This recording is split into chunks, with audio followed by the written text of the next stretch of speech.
सोचने की थोड़ी सी बढ़िया बात है। वैसे शास्त्रों में कहा भी है कि देखो, एक रूप से तो ये सारा विश्व या कोई भी प्राणी या मनुष्य एक रूप से तो उसी परमात्मा का ही रूप है, और एक रूप से इन विश्वों में सुख लगने से इसको जो अहंकार हो गया, एक रूप से हर एक प्राणी यो भी है। प्रत्यक्ष समझ में भी आवे कि भाई कोई भी प्राणी अपना भोजन हजम नहीं कर सकता। कोई भी प्राणी, कोई भी मनुष्य अपना भोजन हजम नहीं। कैसे भोजन हजम हो रहा, भोजन हजम होने की जो प्रक्रिया है उसको कोई भी नहीं जानता। लेकिन आदमी कहाँ पैदा हो जाए, भाई बहुत भोजन में तो भाई आनंद है, ये बहुत अच्छा भोजन था, यहाँ आदमी पैदा हो गया। अब वो आदमी इससे चलेगा, उससे बिल्कुल पूरी तरह बेखबर है भोजन हजम कौन कर रहा है, उसमें उसका रस कौन बना रहा है, उसका रक्त कौन बना रहा है, हड्डी मांस चमड़ा नसें नाड़ियाँ कौन बना रहा है, इससे बिल्कुल बेखबर है वो आदमी। उस ज्ञान को नहीं जानता, इस ज्ञान को जाना भोजन अच्छा। आंख से देखेगा दृश्य, वो दृश्य बहुत अच्छा था। आंख की सब नस नाड़ियों में खून का दौरा कौन चला रहा, देखने की शक्ति कौन बना रहा, ये जो निर्माण होया है आंख का, ये कौन कर रहा है। मैन तो चीज वो है, लेकिन वो कहा हाँ भाई मैंने तो बहुत, मैंने तो बहुत, ये अहंकार जो है ऐसा कहा है, सुना थोड़ा सा। एक पेड़ है, उस पे दो पक्षी बैठे, एक पक्षी तो अपना आराम से बैठा, एक पक्षी करता है और भोगता है। तो करता है भोगता का मतलब यही है कि जैसे एक शरीर है, इसमें अहंकार है, वो करता है और भोगता है। केवल अहंकार के कारण लगाओ या केवल आत्मा को न जानने के कारण लगाओ, करता है वो। इस तरह से जो ये अहंकार हुआ है, इस अहंकार के कारण मन तेरे बसे ऐश्वर्य हो। ये जो अहंकार है ये बिना तत्व ज्ञान के नष्ट नहीं हो सकता, बिना आत्म ज्ञान के नष्ट नहीं हो सकता, बिना सत्य ज्ञान के नष्ट नहीं हो सकता। मतलब मनुष्य जब तक अपने स्वरूप का ज्ञान नहीं करेगा तब तक ये अहंकार नष्ट नहीं हो सकता। अहंकार नष्ट नहीं हो तो समझ लो कि ये एक चैन है। अब मतलब चैन है कि इस तरह से अपना शरीर प्रकट होगा अहंकार के कारण और फिर दोबारा वही काम करेगा। मतलब एक रूप से तो ये सारा परमात्मा का ही रूप है। परमात्मा एक रूप से अव्यक्त से व्यक्त होया है, लेकिन इंद्रियों के विषयों के सुख के कारण जो अहंकार जन्म हो ले गया, तो यो न्यारा ही अपना काम करे है, अर्थात यो करता भी रहेगा भोगता भी रहेगा। अब करने के बाद जो परिणाम आते हैं वे सुख रूप में भी है और दुख रूप में भी है, और उसमें एक मिथ्या अहंकार जन्म ले लेता है कि मैं करता हूँ। अब वो कहता मैं करता हूँ, उसको इतना ही बात कह दे तू ही करता है, तो जिससे तू करता है वो तूने बनाया। जैसे हाथ से तू करता है, क्या हाथ के बारे में जानकारी है, हाथ के बारे में कोई विज्ञान है, अब ये कैसे बनाया है, ये जोड़ तोड़ है, ये कैसे बनाया, वो अलग बात है कि उस परमात्मा के कारण ही इस का ज्ञान सबकी थोड़ी थोड़ी सबकी खोपड़ियों में है, लेकिन एक योगी की खोपड़ी में ये ज्ञान पूरी तरह से हो जाता है कि मैं नाम की कोई चीज़ है ही नहीं। ये मैं तो केवल ज्ञानेंद्रियों के ज्ञान से जन्मी है, और ज्ञानेंद्रियों का ज्ञान उसने ये कह दिया कि ये सदा एक सार रहता नहीं। इससे प्राप्त जो मैं है वो भी सदा एक सार रहती नहीं। तो ये तो मैं मर गई, ये तो मैं उसकी मिथ्या हो गई। ये मैं मिथ्या होने के बाद, ये मरने के बाद तुरंत उस मैं का ज्ञान हो जाता है। वो कहता है कि ये सारे विश्व का ज्ञान जो है एक शरीर का नहीं, सारे विश्व का ज्ञान उस ज्ञान में, उस महाज्ञान में, उस महादेव में, उस परमात्मा में है, जो परमात्मा मेरे से पहले भी था, मैं उसको नहीं जानता था। वो पहले से जब मैंने जैसे ही अहंकार मिथ्या हुआ, वैसे ही मैंने उस परमात्मा को, उस परम आत्मा, पहले ही जो ज्ञान स्वरूप वस्तु थी, वो पहले भी थी, लेकिन मैंने उसको जाना। अब वो कहेगा कि उस परमात्मा में सारे विश्व को रचने की सब प्रकार से विद्या है, चाहे छोटा सा कीड़ा है, चाहे बहुत बड़ा प्राणी है, कोई भी है, और पृथ्वी जल अग्नि वायु, संपूर्ण दृश्य जगत को इस तरह से रूप देना और संपूर्ण दृश्य जगत को छोटा रूप देना, ये सारे प्रकार की विद्या वो परमात्मा, उस परमात्मा के नाम समझ लो कि भाई परमात्मा कहते हैं, उसको महादेव कहते हैं, उसको ईश्वर कहते हैं, उसको सर्वशक्तिमान कहते हैं, सर्वव्यापक, सर्वतर, सच्चिदानंद कहते हैं उसको। लेकिन जितने नाम हैं इन सब के अर्थ वो ही बैठते हैं। सत्य चित्त आनंद ये भी कहेंगे तो सत्य माने जो सदा सत रूप से विद्यमान रहे, और कैसा चित्त माने ज्ञान, ज्ञान वाला है। और जब ये दोनों ही चीज एक साथ रहते तो वो आनंद स्वरूप ही है। जो आदमी मान ले सत्य की भक्ति करता है, जो चीज सदा रहने वाली है उसको नजर में बसा करके छटनी करके उसके आश्रित होकर जीतता है, तो उसको ज्ञान भी हो जाता है, और सत और चित्त के दोनों मिलने से उसको आनंद भी आने लग जाता है।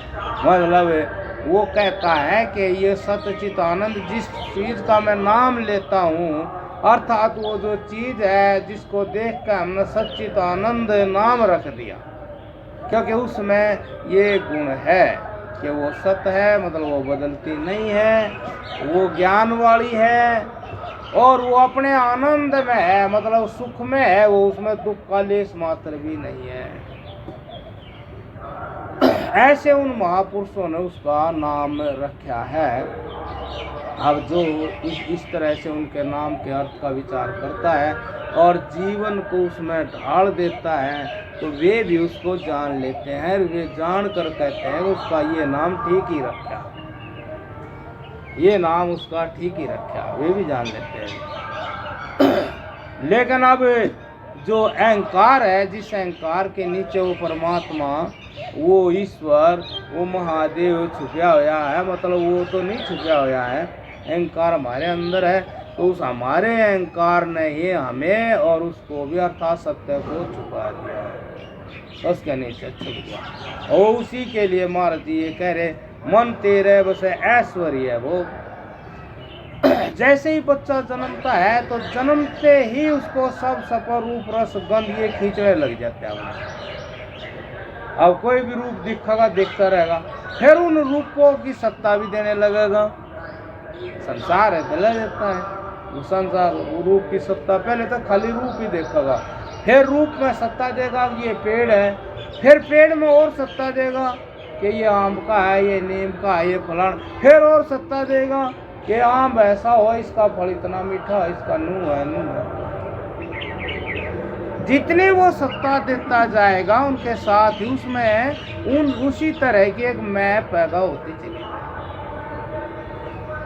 अभी नहीं कोई अब नूही लगा लो भाई मेरा तो इतने किला माम का बाग है, अभी नहीं सकती ऐश्वर्य मैं भाई इतने बड़े बाग वाला आदमी हूँ। यूपी में है बाग वो, बताओ भी है वे, जब बात आ जाए भाई तो ये सामर्थ्य हो गया, मैं ऐसा आदमी नहीं भाई। अब वो बाग तो उसने नहीं जानता, लेकिन वो आदमी जरूर जानता है भाई वो मेरा बाग है। बाग वो आदमी, कितने आदमी पास के चले जाओ, बाग नहीं बोल लगा, अरे मालिक सुन भाई उसी ने अपने दिमाग में करा। कोई भी चीज़ लगा लो आपका मकान आपने नहीं बोलता, आपकी गाड़ी आपको नहीं बोलती, आप है उसको सब कुछ करो, करते ही रहो, मान रखे आपने ये सब। ऐसे यदि मान लो किसी को उस परमात्मा के बारे में ना सुझाया जाता, बड़ा होकर खुद उसका ज्ञान परमात्मा के बारे में, सत्य के बारे में नहीं जागता है, तो उसके लिए लाइन बता रखे, मैं मन तेरे बसे ऐश्वर्य भोग, मेरे कहे से कटे न तेरा योर भोग। वह महाराज जी तो रोग का है उसने, लेकिन उसने तो पर रोग लगा नहीं है। जिस दिन रोग लगेगा उसने, जब महाराज जी उसकी एक बात है भाई हमारे जी भी कह रहे भाई रोग है, और मैं भी कह रहा हूँ ये रोग ही है, मैं तो परेशान हो गया इसका, रोग ही है। अब महाराज जी नू कहे जावे और उसने वो रोग नहीं दिखा है, उसने रोग नहीं दिखा है, उसने तो भाई बढ़िया ही दिख रहा है, तो वह बात फिर महाराज जी की उसके ऊपर का चली जाएगी, उसके पल्ला नहीं पड़ने। इसीलिए ये कहा कि ज्ञानी है जो उसके भी बस की बात नहीं, और अज्ञानी है जो उसके भी बस की बात। यूँ तक कोई ऐसा संयोग होता है कि ज्ञानी पुरुष विचरता रहता है और कुछ कुछ अपनी सजगता से कुछ आदमी जागते रहते हैं। अब वे आदमी जागे हुए उस महापुरुष से कहीं टकरा जा, उस जो जागे हुए आदमी उसको भी फिर हौसला आ जा, हाँ बात तो ठीक है, और जैसा मुझे ज्ञान होया है इसी तरह का यो भी आदमी है, तो फिर यो जी रहा है ऐसे, देखियो यो भी ऐसे हमारे मतलब जैसे हमारे विचार जाग रहे हैं, हमारे अंदर जो सत्य जागे होया वो ऐसे ही इस आदमी के अंदर भी जागे है, बिल्कुल विचार मिले, तो फिर तू क्यों किस कारण से बंधा होया है? जब इसको कोई दिक्कत नहीं, आज़ाद है, जी तो रहा है, और तू फिर क्यों बंधा होया है?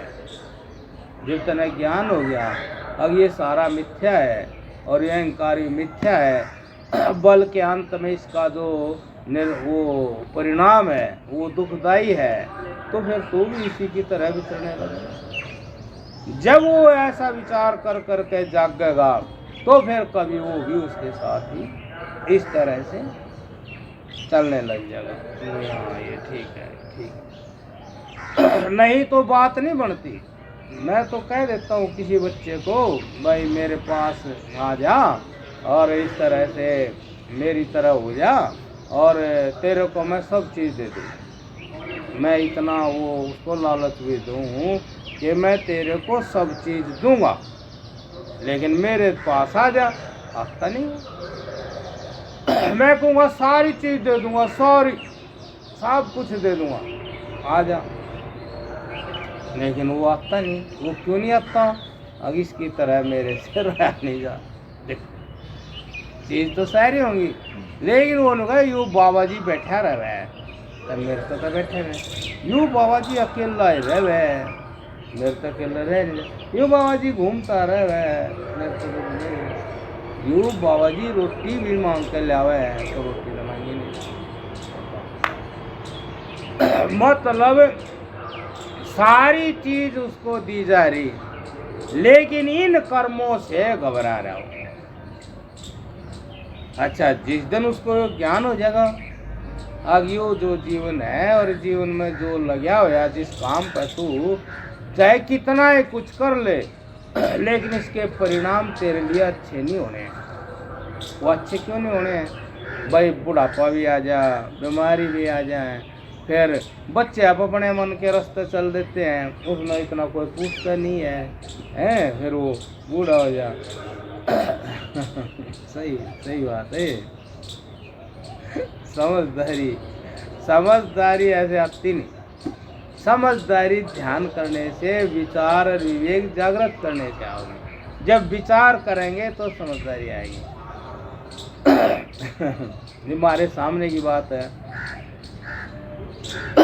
एक आदमी दुखी था, बूढ़े हो गए, बूढ़े भी के साथ साथ लाचार भी हो गए और उनके बच्चे उनकी सेवा नहीं करें। और मैं कुछ बातें बता रहा था उनको, तो बोले चमत्कार की बातें बताओ, चमत्कार की बातें बताओ, यहाँ तो 2 टाइम की 1 टाइम की रोटी नहीं मिलती, ऐसा चमत्कार क्यों नहीं करते। तो भाई उनने कुछ कहा था तो मैं हंसा। अब मैं कहा तेरे सच्चाई को तू सुन ले, इतनी तेरे में भी ताकत नहीं और मैं इतनी ख्यास करूँ मेरे भीतर भी ऐसी लगन नहीं। भाई मैं सारे तो इतनी ममता करूँ कि मेरे में यह बात नहीं, सच्चाई तुम सुन लो, तुम्हारे में भी इतनी हिम्मत नहीं। तो उसने कहा था आप जी कोई सेवा के लिए भेज दो। हमने बहुत सही फिट एक आदमी भेज दिया, वहाँ बिल्कुल फिट भेज दिया। जो महात्मा हो भगवान हो फिट काम कराए, फिट आदमी है। तो हमने कहा कि आपके बच्चे पोते के समान है, जब बच्चा है ये पोते, ये तुम्हें उधर पार उतार देगा और तुम इसको उधर पार उतार। अरे आश्चर्य की बात है, करोड़ों रुपए हैं, कमाल की बात है, करोड़ों रुपए हैं और दुख उनको दुख इतना दे रहा है, ना मरने दे रहा ना जीने दे रहा। और उनने कहा ये तो ठीक नहीं है, ये तो अपने आप ही फ्रिज में से बोतल पी जा, सब्जी रोटी बहुत खावा है। बताइए, बोल करोड़ों रुपए भयंकर लाचारी से जूझ रहे हैं, उनको तीसरे आदमी के बिना जिया नहीं जाओ, ऐसी स्थिति है, चल नहीं, गिर जा तो उठ नहीं सकते। और वे मतलब ये प्रकृति ऐसी प्रवृत्ति जिंदगी में, जिंदगी इतनी खूबसूरत परमात्मा ने दी, नौजवानी बनाई, दिमाग दिया, पैसा जोड़ा और इतनी लंबी जिंदगी जी करके उन्होंने अपने आप को जैसे जेल से बच्चा लिपट जाया है, उन्होंने इतनी लंबी जिंदगी जी करके अपने आप को किससे लिपटा दिया। इतना पैसा सब कुछ होते भी, मतलब यदि वे रोजाना किसी को फ्री में कपड़ा और भोजन दे तो शायद कई साल तक दे सकते, इतनी प्रॉपर्टी और भी पेंशन में।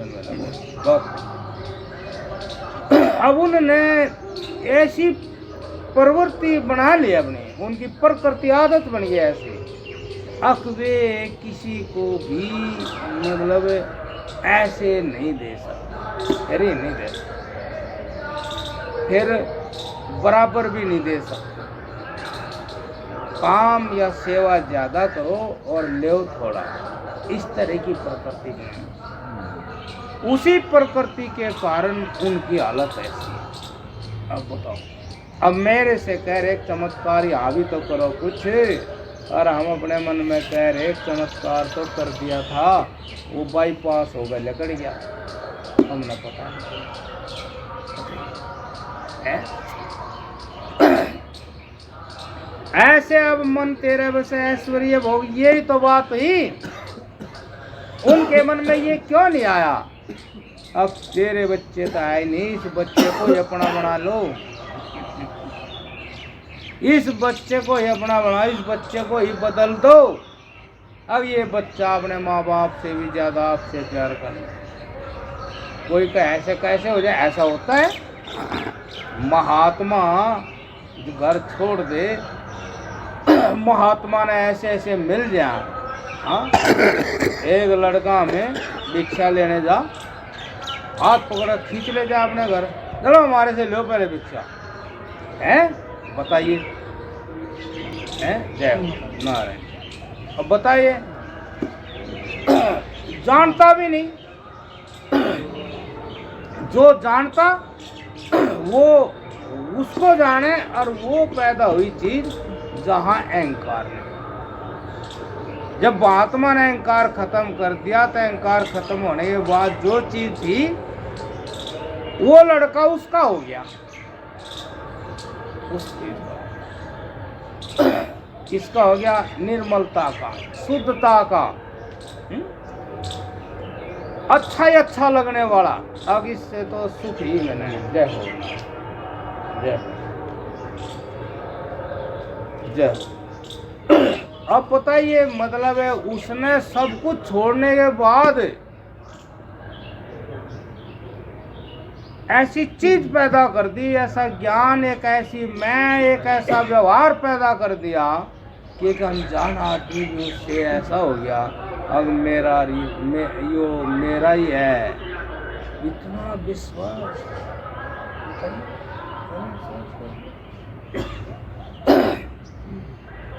उनने ये ज्ञान क्यों नहीं ज्ञान होया कि यह जो लैन है मन तेरे बसे ऐश्वर्य भोग। अब भाई मैं सुखी हो जाऊं और फ्री में हो जाऊं, मैं सुखी हो जाऊं, फ्री में हो जाऊं, मैं इस दुनिया का सम्राट हो जाऊं पर फ्री में हो जाऊं, ऐश्वर्य भोग मन में उसरे, मैं महात्मा बन जाऊं टॉप का, लेकिन फ्री में हो। परमात्मा दिखाई नहीं देता, लेकिन यहाँ फ्री कुछ भी नहीं देता। परमात्मा दिखाई नहीं देता, लेकिन फ्री में कुछ नहीं देता, कतई नहीं देता, करना पड़ेगा।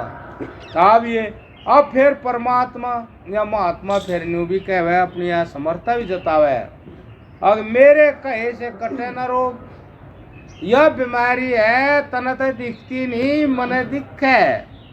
महात्मा ने भैया जो बीमारी पालन लाग रहा तू नहीं जानता, लेकिन मैं जानू कि यह बीमारी है, ये भयंकर रोग है, ये तुझे मारेगा, दुर्गति करके मारेगा, भयंकर रोग है यो। लेकिन करूँ भी क्या, मुझे दिखा तुझे दिख नहीं रहा, इब मैं कहूँगा तो फायदा कुछ नहीं। तू समझे नहीं, बोले पागल है, कह नहीं दे। जैसे कोई बाबा जी घर में आया भिक्षा लेने, उन्होंने कुछ कुछ कहने लग जा, रोटी तो दी नहीं जाती। मतलब वो यूं भी नहीं कह रहा अग भाई रोटी ताज़ा दे दो, सब्जी के साथ दे दो, अचार के साथ दे दो, कैसे दे दो। इतना बढ़िया आदमी, चलो वो इसलिए मांग रहा है रोटी। अब भाई मैं कुछ काम नहीं कर सकता, एक रोटी के लिए कितना काम करना पड़ेगा, मेरे काम के है नहीं। जो महात्मा बने है उसको ये ज्ञान हो जाए कि मन नहीं, संसार की कोई चीज की जरूरत नहीं है, बस रोटी की तो थोड़ी जरूरत है। अब आप सोचो वही बासी कुसी रोटी मिल जाए, वो भी एक टाइम मिल जाए, उस रोटी के लिए फिर संसार में वो काम करेगा, वो तो बहुत ज्यादा काम हो जाएगा उधर। अब वो ज्यादा हो गया, उसका इलाज क्या होगा फिर, उसका क्या, फिर उन्हें लगाओ कहीं काम बचा, फिर उन्हें अहंकार आ जाएगा, मन इसके लिए इतना करे, स्वर्ण में यो कुछ मान ही नहीं रहा, फिर यो कड़े रह जाएगा। अब मन इसको मैन्यू कर रहा है, कुछ मान ही नहीं रहा। इसलिए उसने कहा भाई मैं संसार से थोड़ा हाथ जोड़ रहा, रोटी से मांग कर न देख लेंगे। अब वो अलौकिक चीज है, अब वो 2 रोटी दे दे तो उसने वो कितना दे दे, ये अलौकिक चीज। अब परमात्मा देने लग रहे, आप एक दाना वो हो कितने दाने दे दे, कमाल की बात है।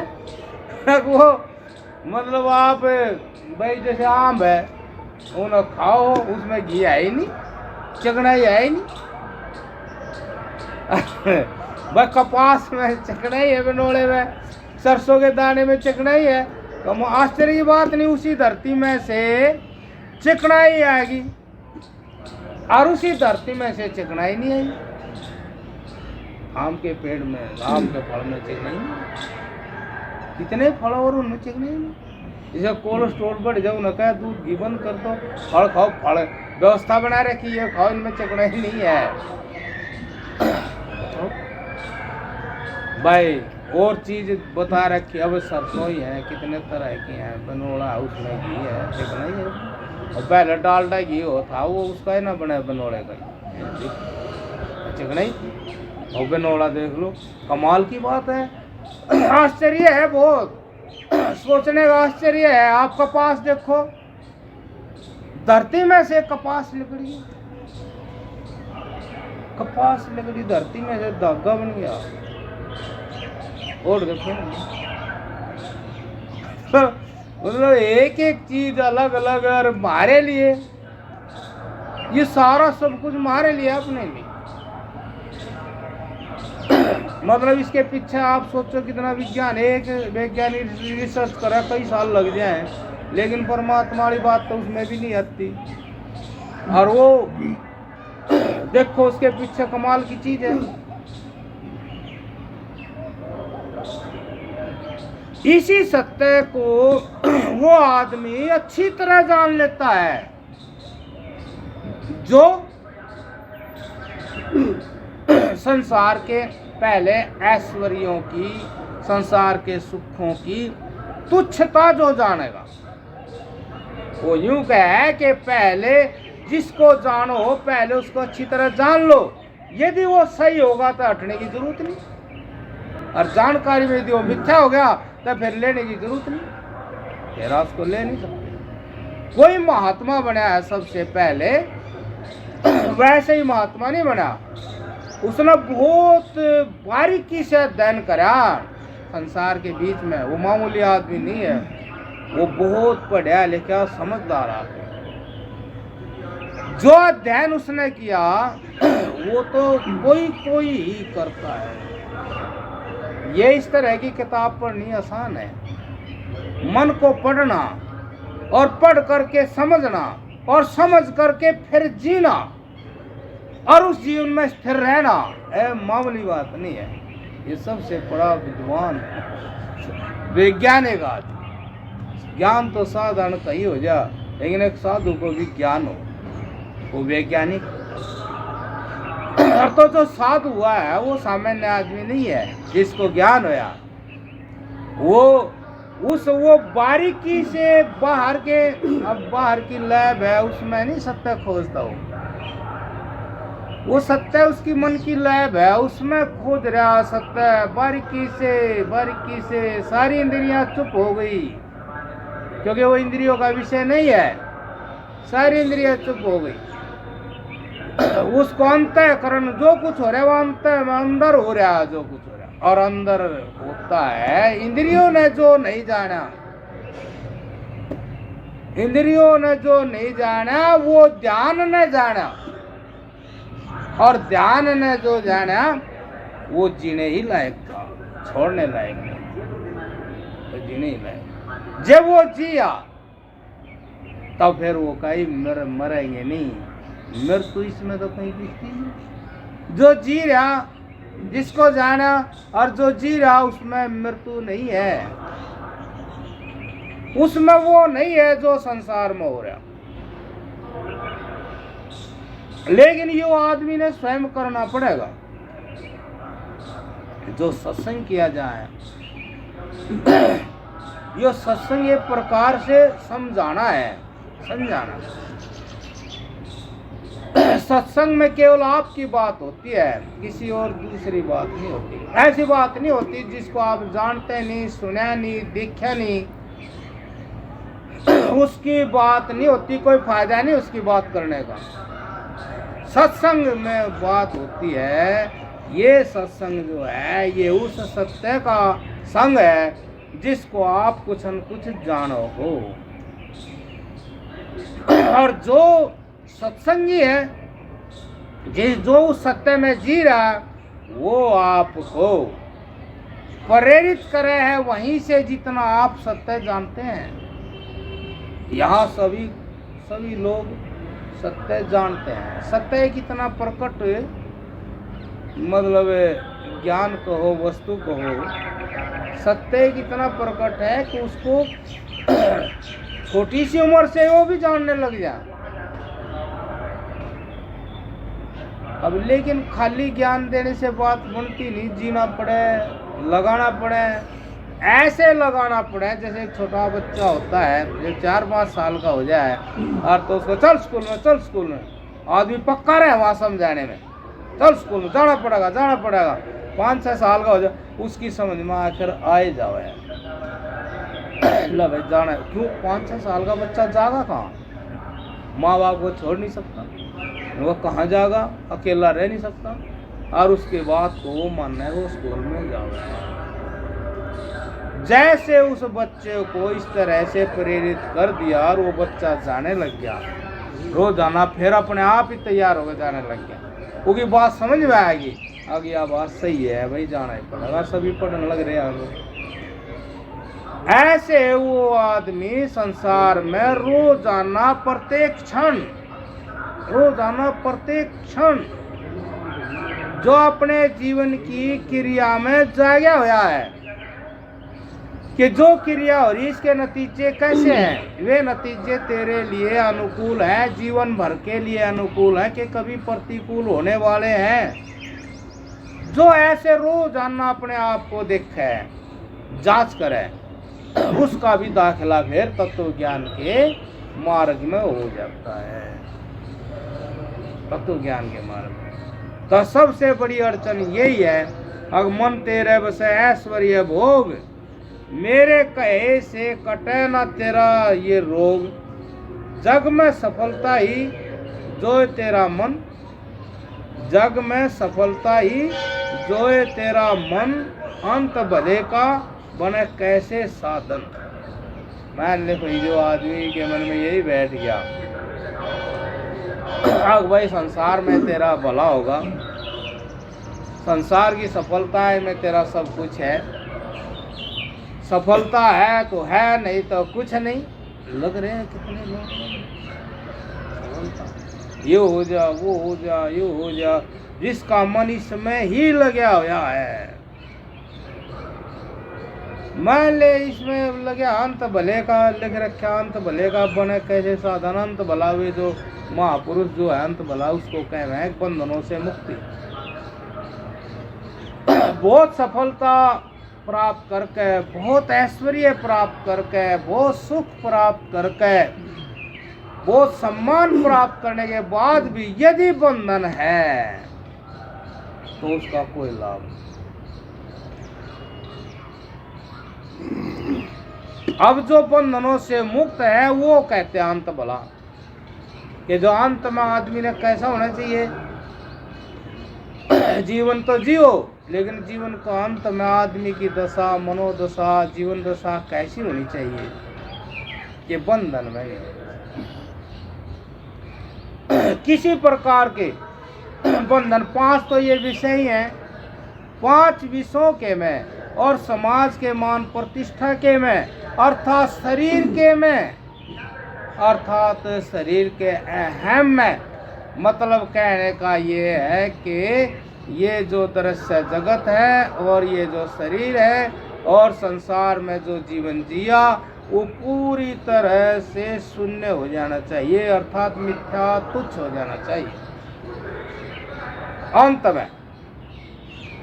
यदि ये अंत में ऐसा नहीं हुआ तो फिर जीने का कोई अर्थ ही नहीं है। क्यों? इतने धन दौलत ऐश्वर्य और परिवार इतना बड़ा होने के बाद भी और वो व्यक्ति उस संसार के प्राणी पदार्थ वस्तुओं के लिए नो तरसे जा बैठा हुआ, तो इतना सब किया तो उसका मतलब क्या रहेगा? चेहरा उसका उदास है, इतना सारा सुख भोगने के बाद भी कभी ना कभी भाई 10% तक कभी मन की हुई होगी, 100 में 10% हुई, फिर भी वो उदास बैठा है तो जीने का कोई अर्थ नहीं। चाहे 100 साल हो गए हो, चाहे 80 साल हो गए, 60-70 हो गए हो, तो इतने साल वो जिया है तो उसने जो भी काम किया इतने साल वैसे ही नहीं गुजारे, बहुत लंबा टाइम है, और उसमें भी वो अंत समय उदास सा बैठा है, तो कोई मतलब ही नहीं रहा उसका। उस जीवन ने उसको क्या दिया? इसलिए ये एकांत भले का बने कैसे साधन। वो आदमी इतना व्यस्त हो जाए, इतना मन से तन से व्यस्त हो जाए, मतलब उसका मन और तन पूरी तरह संसार की कामना तृष्णा में पूरी तरह लिप्त हो जाए, है कि वो बेचारा अंत समय में समेट ही नहीं पाता, अपने मन को समेट ही नहीं पाता। मन में बाहर की तृष्णा का बल इतना बढ़कर हो जाए, वो जैसे उसको भी आप यहाँ ऐसे जोड़ कर देख सको, जैसे बाली के सामने जो जाता और तो उसका अंगा भी बाली में आ जाता और वो आदमी बाली को नहीं जीत पाता। ऐसे ही भाई 10 साल 20 साल 60 साल 80 साल जो हम कामना के साथ जो जिए, तो कामना ने हमारा सारा बल हर लिया और काम जो है प्रबल हो गया। अब हम उस काम को कैसे जीत सकते हैं? हमारे में जब हम उसमें ही हैं तो कैसे जीत सकते हैं?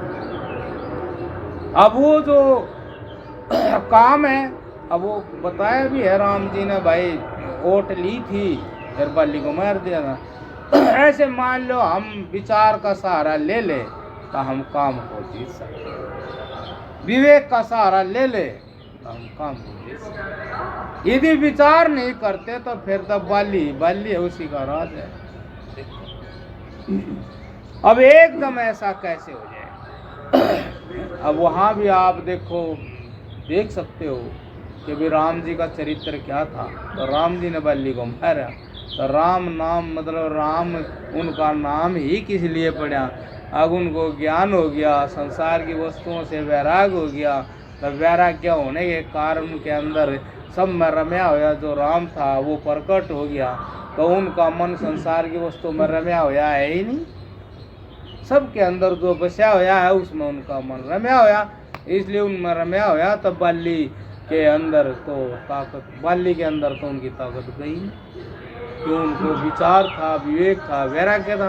तो वैराग्यवान की ताकत को काम नहीं हार पाता,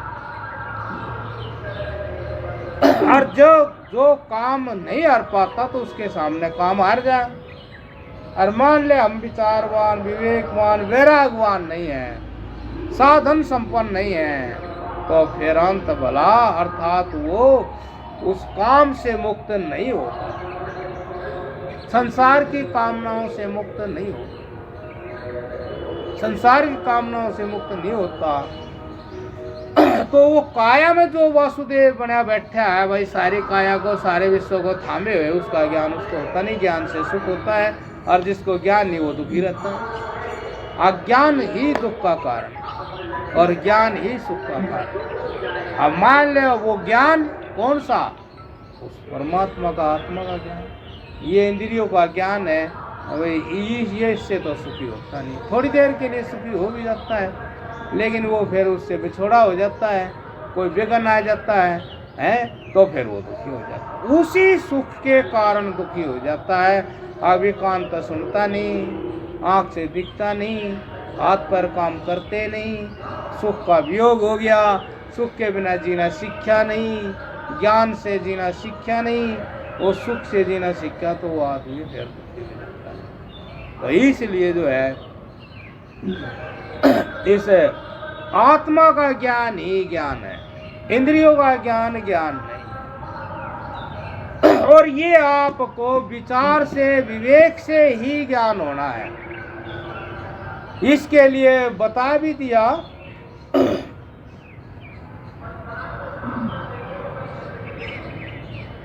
मैं इससे बता भी दिया, हमारे जन शॉर्टकट में बता रखा है, वो करना पड़ा है। भाई एक काम एक ध्यान, छोटी सी कितना बड़ा ताला हो, चाबी छोटी हो,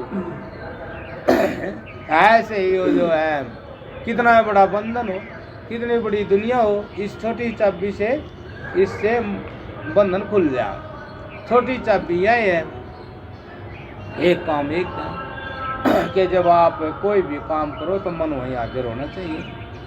और मन आप मन को हाजिर कर सकते हैं, इसमें न्यू भी नहीं है भाई मेरे तो होता नहीं, ये किसी दूसरा तू कर दे इस काम ने, बाहर तक कर सको, भीतर वाला नहीं करता, भीतर वाला तो अपने आप ही करना पड़े।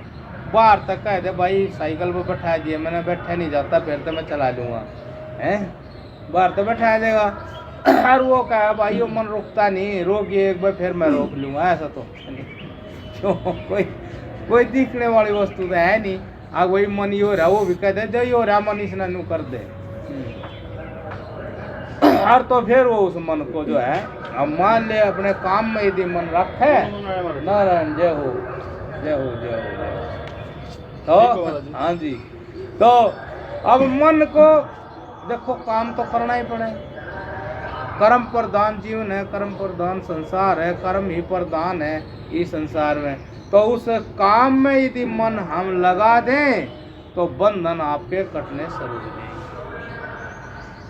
और विचार के साथ रहे। अब हम बैठे हैं तो बैठ बात बहुत बहुत बढ़िया बातें हैं, ये नहीं बताता कोई भी, ये असली बातें हों।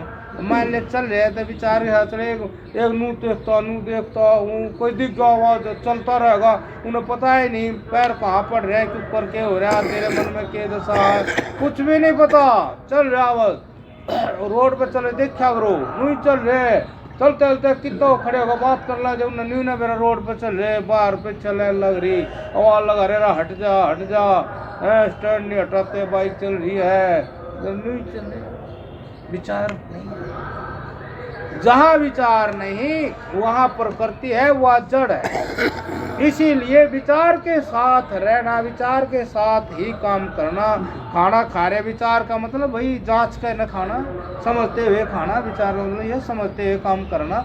समझते हुए काम करेंगे तो फिर आपके अंदर काम, क्रोध, लोभ ये घुस नहीं सकते। आपने एकाग्रता से एक किला बना दिया, उसमें कोई भी प्रतिकूल वस्तु घुस नहीं सकती। आप यदि ऐसा करेंगे तो लो फिर अंत भला सद जाएगा। साधन बताइए बने कैसे साधन, यो है अब यो भी स्वरूप से ही लेना पड़ेगा। तो फिर क्या टाइम हो गया।